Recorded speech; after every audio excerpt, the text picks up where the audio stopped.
Another episode of Schlapp Down, where Mercy and I go through all these interesting videos of people reacting to the news, and we've had quite a bit of news. My goodness, I don't think we can even keep up with what's happening in the news cycle, but one thing is for certain. Joe Biden beat himself up, not only beat Medicare, but beat himself up at the debate last week. Let's look at one of the videos and see what some Republican operatives are saying. But I think I was staying up overnight thinking about the movie Titanic, and specifically the string quartet that was playing on the deck. They're going to ride it out, and they're going to play the music, the people around them, and this ship is going to sink, and they're going to have no one to blame for Donald Trump coming back but themselves. It is squarely on their shoulders. They'll be playing Jaws.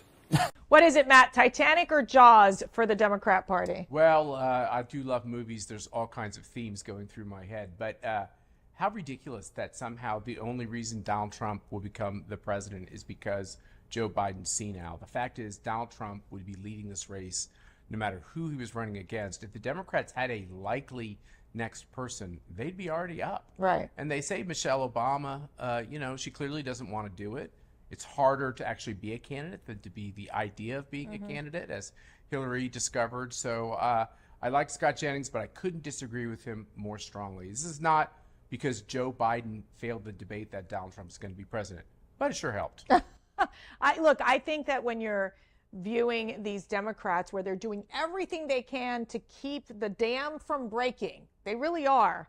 I wonder how long they're going to be able to keep it together because there's so much chaos happening in the party. And then they're all trying to make this case. No, Joe Biden, he was fine. He just had a bad debate. But is that real? Like, can people actually believe? We're hearing aides saying that he's only functional between the hours of 10 a.m. to 4 p.m. I mean, I don't know about you, but that makes you wonder who is actually making these decisions within the White House. Look, this is like the very first time in 8 years, maybe even 9 years, that there's all this, the walls are caving in coverage. Yes, remember that? Right. The walls are caving in, meaning it's about ready to come undone. It's the first time the Democrats have had the shoe on the other foot. They have all these staffers that are leaking inside the White House and around the campaign. You have all this finger pointing. And what's interesting is there's been kind of like, for the first time for people like you and I, the heat is off for a few days because they're all focused on the Biden meltdown. And let me tell you something.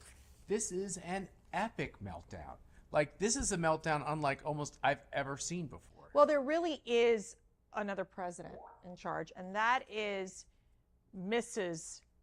Dr. Jill Biden. I like to say doctor. Okay, let's take a listen to her, what I would call their ability or their focus on trying to, reset the campaign, rehabilitate the campaign, rehabilitate Joe Biden. Let's take a listen. Joe, you did such a great job. You answered every question. You knew all the facts. And let me ask the crowd, what did Trump do? Lied! Yes. That is so cringy, Matt. I mean, let me tell you something. If I were Joe Biden, I would be embarrassed by what we witnessed on that stage. It was like, honey, it's okay. Here's your participation trophy. And yes, stay in power because I need to stay first. I mean, seriously. You know, the Vogue cover says it all. The Vogue interview, for those of you who can stomach reading Vogue, says it all. She's loving the high life. She's loving the lifestyles of the rich and famous. And what I loved is that, she is kind of a fake doctor, but she sounded like almost a grammar school teacher there. Like, that's good fair. job, Joey. Joe. You knew the answers and you didn't lie. Now let's talk about lying.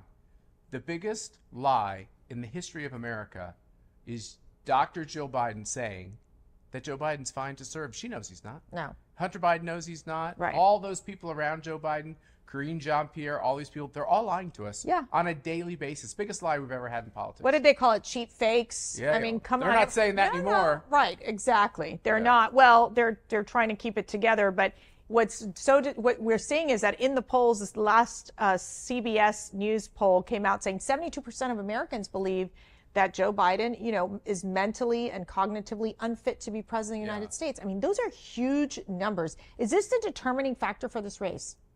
Yeah, it always was. But I'd say a close second to that is you can't win the presidency if you can't win on the top 3 issues facing the American people. Yeah. And that's the border, and that's the economy, and probably, you know, an issue that's growing is the idea of corruption and lying in politics. I mean, they love to say Donald Trump lies. I will tell you this, Donald Trump is a great salesman. And does he embellish his record in his case? Yes, he does. Like every lawyer before a jury, right, and every politician up for re-election. Joe Biden lied in every answer that he gave in that debate. It wasn't embellishing. They were lies. Yeah, he even lied about his golf game. Anyways, talk about cringe. You're going to get ready for this one. No, Taraji. Now, you know I wouldn't do that, especially not to a fellow bison. The real HU? You know. So what's on your mind? Oh, Madam VP Harris, I'm worried about the election. Women's reproductive rights are on the line. Our Supreme Court is on the line. Our basic freedoms are being tested, Madam VP. I know you've been traveling across the country. What are you hearing? Yeah, girl, I'm out here in these streets. And let me tell you, you're right, Taraji. There is so much at stake in this moment. The majority of us believe in freedom and equality. But these extremists, as they say, they not like us. They not. There's a full-on attack on our fundamental freedoms. The freedom to vote. Yep. The freedom to love who you love. The freedom to be safe from gun violence. The freedom for a woman to make decisions about her own body, not having her government tell her what to do. Cringy Kamala Schlapp. I mean, you can't make this up. This was for the BET Awards, and you know, you have the music in the background. They're all like, this is, I mean, she's literally reading a script. You can just tell that it is so fake, so pathetic. And I mean, this is the type of stuff that they're doing to bring back black voters. So just behind this hegemony of black votes for Democrats, which has happened ever since, you know, John F. Kennedy ran for president, ironically, really crazy part of history. But, you know, although African-American voters agree with the Republicans on lots of issues, this idea that the Republicans are going to keep them in chains or bring them back to slavery, the Democrats have prosecuted that propaganda very effectively. But what's interesting about Kamala Harris, who is not considered black by black voters, but we'll just make that point, she brings up love who you want to love and a woman's right to choose. Well, black voters, one of the reasons why they're turning towards Trump is they do have traditional values on a lot of these basic moral questions. And if they can get beyond the propaganda that Republicans are trying to harm them and realize that those Trump policies actually help them, the second and third and fourth issues behind them are these family issues, which black voters actually agree with Republicans on. So it's interesting that Kamala is choosing these kind of issues. And of course, it is kind of silly. Like, believe it or not, no matter what, you can love who you want to love in America. That's really never been a question. And by the way, if you really are hell-bent on getting an abortion, it's legal in this country. Matter of fact, there are states where it's legal all the way up to the 9th month, to the last moment before birth. Some states, it's legal after birth, as Donald Trump brought up in the debate, although they said on CNN he was lying about that. Oh, please, I know. I mean, talk about the extreme positions of Joe Biden. One of the things that came up during the debate, which caused a lot of, I would say, talking about lies that Joe Biden pushes forward, he talked about how, well, let's watch this video about the Border Patrol Union. We significantly increased the number of asylum officers. Significantly, by the way, the Border Patrol endorsed my position. In addition to that, we found ourselves in a situation where when he was president, he was taking separate. Okay, so Border Patrol then union response, to be clear, we never have and never will endorse Biden. Obviously, President Biden trying to make a case, I don't know what case, that he, you know, that the Border Patrol was backing him up. Yeah, Joe Biden, you watch these clips and you still can't believe. It was so bad. We all thought it was going to be better. bad. Yeah, but it would have been better if he just fell over and they'd cancel it. That would have been a better I did always have moments where I thought he was going to fall over, like it was so scary. And then you could see Dana Bash going like this, like trying to tell him, like, look at the camera, like you're looking in the wrong place. Yeah, and then I always loved it that she cut. Yeah. She always cut Biden off early because she was like, he's going down in flames. I got to end this thing. Thank you. And they always allowed him on that third minute to kind of like talk about what he wanted to. With Trump, it was like, no, we have a follow-up question for you. Yes. Will you accept the election results? Yeah. Oh, well, let me ask you again. Will you accept the election results? They're full of you-know-what. But on this question of the border, anybody who cares about the borders for Donald Trump, right. no border officials are for Joe Biden, unless there are federal officials that are somehow being mandated to do it or feel pressure to do it. What they're referring to is like this fake bill that came out of the Senate, negotiated out of the Senate, that would have allowed up to 4,000 or 5,000 people a day to cross illegally. Yeah. And then at that point, we might decide to get off the coffee break and go do something about it. And he's saying the Border Patrol Union supported that, but that's only because it added a lot of extra money for the Border Patrol. Look, at the end of the day, you're talking about innocent lives, these young girls that are being raped and killed, the mother of 5 who was also raped and killed. I mean, all by illegal aliens, people who should not be in this country. They are criminals. And yet we've seen Joe Biden do nothing. And I do think it's one of the reasons why you're seeing this issue completely expand and blow up here in the U.S., where American voters are like saying, we got to get this under control. And quickly for you, you've done so much work with Hispanic voters. I mean, they're on our side on this one. They're not believing the faux racism arguments. Yeah, no, I agree. I think you're seeing more Latinos saying we need to make sure that our families are secure and safe, and there's a legal process to get here. But now it's just for people, if they want to come illegally, they just have to pay $7,000, $8,000. And, you know, you have the drug cartels and this human trafficking industry that's literally bringing these people over. It's insane. It's insane. And then sometimes they can't even pay, you know how they have to pay back? Sex trafficking, being part of the drug deals. I mean, it's horrible what they're thinking. But, you know, this week there was huge news coming out of the Supreme Court, the big one being the presidential immunity case here, which gave Donald Trump, not only Donald Trump, but just presidents in general, immunity on some of the official acts, those core constitutional powers. Let's take a listen to how, you know, the left reacts. I guess, you know, theoretically, President Biden, acting within the scope of his official duties, could dispatch the military to take out the conservative justices on the court, and he'd be immune. This was Congresswoman Zoe Lofgren. I mean, who is a very, very shrewd lefty from the Judiciary Committee. She's an impressive person, but of course now she's spewing propaganda. And the fact is this: our founders set up the system. The only thing I would quibble with you a little bit on the intro is that this Supreme Court did nothing. All they did was reiterate what the founders said, which was that if you become the president, the way you are prosecuted, and he can be prosecuted, is through the impeachment process through the House and the conviction process through the United States Senate. That is clearly how the Constitution sets it up. So this idea that any president is immune from that process is completely wrong. No, it's not immune from that process, but on the case itself, it's on the immunity on official acts, basically.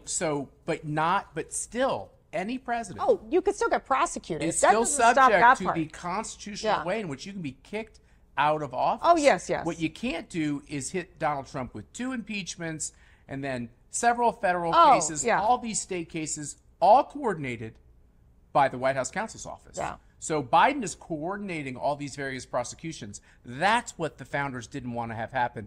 They didn't want your political views to get you into legal trouble. Yeah. And that's exactly what the Democrats now believe in. Well, and I mean, Congresswoman Lofgren is giving this kind of outrageous idea that it is part of Biden's official duties, right? That he could, in essence, under this ruling, dispatch the military to take out conservative justices. That is not the case. Well, that's obviously a crime. That's not part of official acts that are under the constitutional powers. I mean, it just shows how dangerous the left plays this game. Well, I mean, this is what the propagandists do. Right. Barack Obama used drones to kill Americans. Yeah.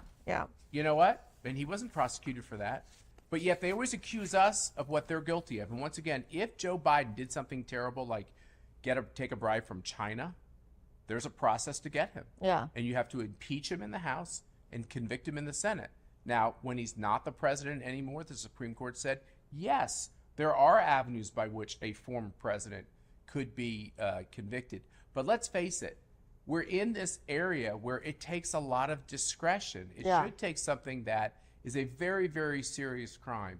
The serious crime here is the Bidens potentially taking all this money from our adversaries across the globe. Sure. And the Democrats don't ever bring that up. The more they talk about this, the more they look terrible, and the Biden family looks terrible. Let's bring one up here. There's one of these TikTok influencers. What should Biden do with his immunity? Let's take a listen. So the Supreme Court ruled that a president has complete immunity for any act they do in their official capacity as president. And Joe Biden is still president. And the Supreme Court is counting on Joe Biden to continue to be the good man that he is and not abuse what they have just given him. But personally, I think Joe Biden should go full Monty on this. I mean, in his official capacity as president, maybe he could just disband the Supreme Court or unalive Donald Trump. I mean, he'd have complete immunity. He's president, right? That would certainly solve a lot of our problems. Scary, scary rhetoric coming out of the left, calling for the assassination of Donald Trump, basically saying, well, you know, if Biden has this immunity, I mean, it's all this kind of crazy extremism talk, and yet no one's censoring her. Well, no one's telling her to. This is the problem when you don't teach civics in our classrooms for so many generations, is that all these idiots, a few of them even end up on the Supreme Court. You have Sonia Sotomayor saying similar things to what she's saying, that a president can now get away with everything. Let's go back to the beginning. For 250 years, we've elected all kinds of presidents from different parties, and none of them have been prosecuted. No, it's a first even criminal prosecution. Even prosecution. when they did things that might have triggered prosecution, as a nation, we decided that once elections are over, we're not going to go after the guy who lost. Yeah. Now, other smaller countries, what they call banana republics, they do this constantly. Yeah. We go to countries where this is a constant thing. When you lose, you then get convicted. Yeah. And this is something America rejected from the very beginning because the king had the ability to put basically anyone in the tower. Right. And we hated that. We wanted due process. And this is the process we gave to our citizens who decide to run for president. If you decide to run, and if you get yourself in legal trouble, there's one way in which you get kicked out of office, and that's spelled out in the Constitution. You brought up King. Well, we know that Joe Biden had his own thoughts about the Supreme Court immunity ruling, saying that there's no king in America. Take a listen. Justice Sotomayor's dissent today. Here's what she said. She said, in every use of official power, the president is now a king above the law. With fear for our democracy, I dissent. End of quote. Talk about dangerous rhetoric. You have Joe Biden aggressively attacking the Supreme Court on this, especially since the immunity ruling, and then saying how, the Supreme Court, they're failing on voting rights, they're failing on reproductive rights. And then you're having Elizabeth Warren calling for the expansion of the Supreme Court. I mean, Matthew, they want to fundamentally change these institutions. Your thoughts? Yeah, they've destroyed almost every institution. Look at almost every church, almost every august volunteer organization like the Scouts. Then you look at the DOJ and the FBI. They mean to destroy everything. You mean the leftists? The commies. Yeah, this coup, it's to destroy everything. They want to destroy the whole idea of family. Look at that Black Lives Matter agenda that was there right around when all the violence was happening. You can see everything they want to do. Yes, they want to destroy the court. And they always knew that if Roe v. Wade was overturned, and it has been, and all that does is send that back to the states. Sure. And now you have this decision on presidential immunity. They want to use these rulings to weaken the institution of the court so that then they can then take it over. So Elizabeth Warren coming in and saying we have to expand the size of the court. This is all part of their plan. By the way, they can expand that court. That's not mandated in the Constitution. How can they expand it? They can do that with legislative action. So that's why it's so dangerous now. If you give the Democrats a majority, even when you're mad at Republicans, and we're mad at Republicans sometimes too, don't give the new Democratic Party, which is now a socialist, communist, Marxist coup organization, you give them a majority, they will literally do this to the Supreme Court, and the Supreme Court will then be used to destroy every constitutional principle that's hanging on by its dear life. Right. Well, to lighten things up, we thought a final look at President Biden, saying a couple words about President Trump. Donald Trump says he thinks overturning Roe v. Wade was a beautiful thing. I felt like I was listening to Row, Row, Row Your Boat. Song.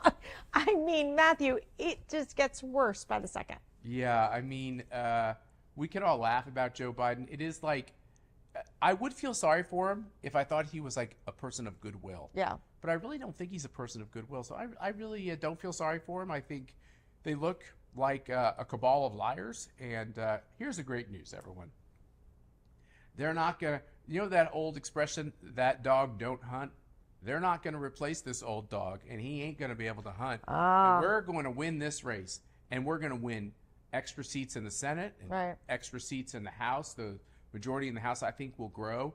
And then the Republicans will be uniquely positioned to do some things. The good news is that this isn't about a cult of personality for Trump. It's about all these issues. Yeah, it is. So this is going to be a mandate on all of these issues. We better, the Republicans need to have their infrastructure in place as early voting starts. I think that's critical, and keep their eye on the ball because there's always these interesting mishaps that happen during the election. What are they going to do?